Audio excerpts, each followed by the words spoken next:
بسم اللہ الرحمن الرحیم۔ سوالات قبر کا بیان۔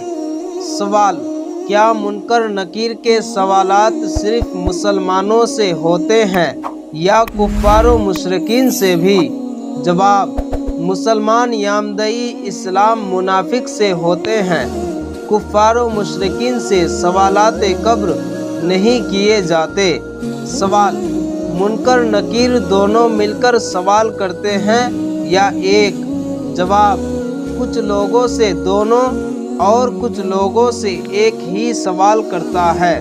سوال: کیا سوالات قبر کے وقت روح پورے جسم میں لوٹائی جاتی ہے؟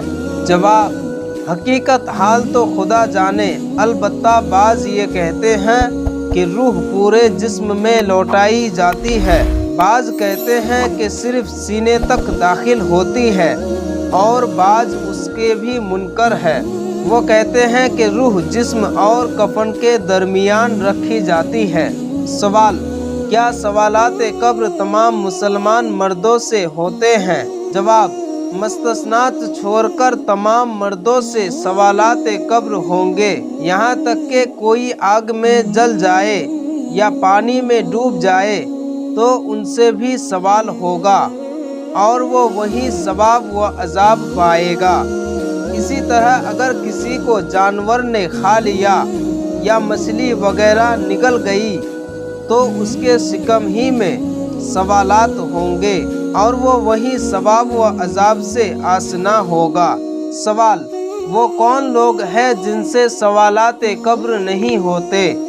جواب: حقیقت کا علم تو خدا جانے، البتہ کتابوں سے پتہ چلا ہے کہ 11 قسم کی افراد سوالات قبر سے محفوظ رہتے ہیں۔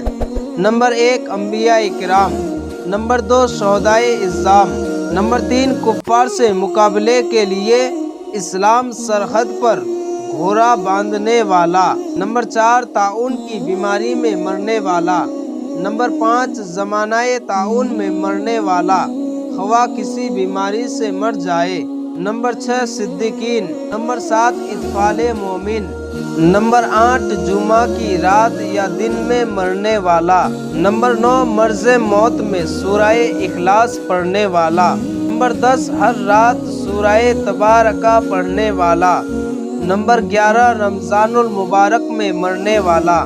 سوال: کیا جنات سے بھی سوالات قبر ہوتے ہیں؟ جواب: ہاں، جنات سوالات قبر اور حساب و کتاب وغیرہ کے معاملے میں انسان کی طرح ہے۔ سوال: کیا پچھلے انبیاء کی امت سے بھی سوالات قبر ہوتے تھے؟ جواب: نہیں، سوالات قبر اسی امت کے ساتھ خاص ہے۔